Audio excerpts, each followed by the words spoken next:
साथियों नमस्कार।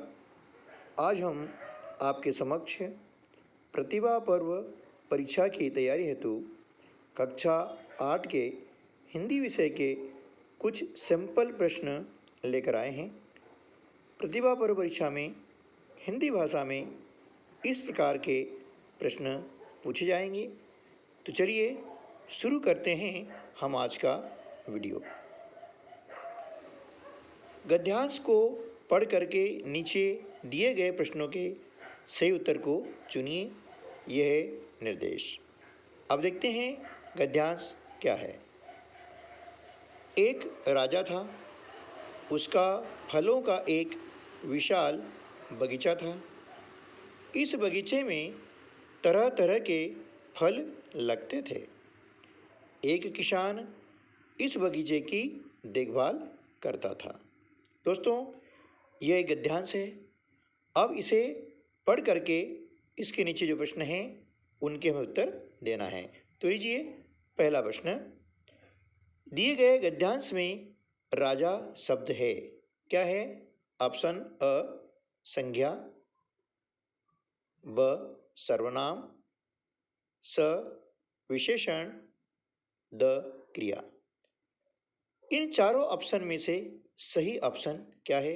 सही विकल्प क्या है ना? राजा शब्द क्या है? राजा है संज्ञा। ठीक है ना?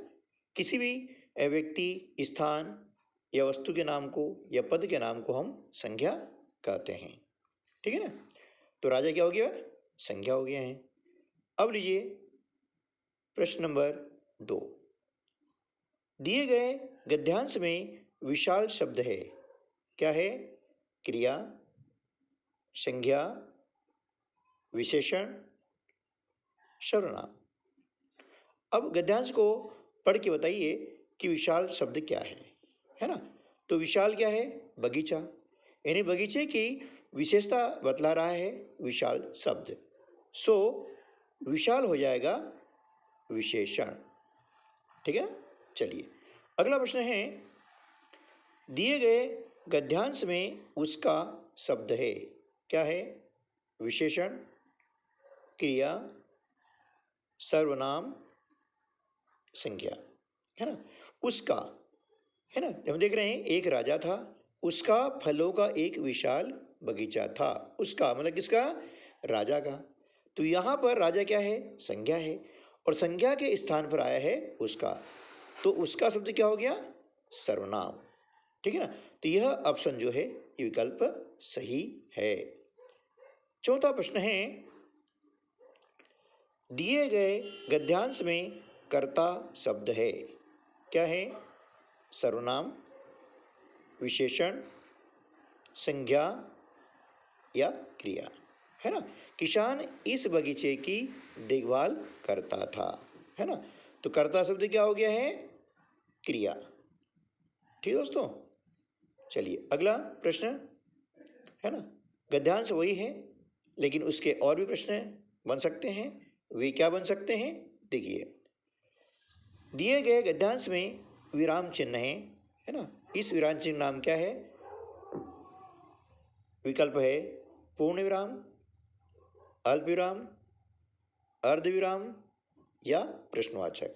तो आप देख रहे हैं कि गद्यांश में जैसे बगीचा था के बाद में एक निशान लगा हुआ है ना? एक विराम चिन्ह है, और इस विराम चिन्ह का नाम है पूर्ण विराम।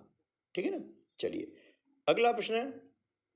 विशाल शब्द का विलोम है, बड़ा, दीर्घ, छोटा, भारी। इनमें से सही विकल्प है छोटा। है ना? विशाल शब्द का विलोम शब्द क्या हो गया बेटा? छोटा। ठीक है ना?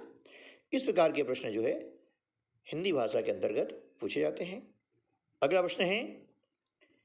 राजा शब्द का पर्यायवाची शब्द है, रानी, राजकुमार, मंत्री, नरेश। है ना? तो राजा का पर्यायवाची शब्द है नरेश। ठीक है? अगला प्रश्न। किसान का पर्यायवाची शब्द नहीं है, कौन सा नहीं है? कृषक, मेहनतकश, काश्तकार, अन्नदाता, है ना।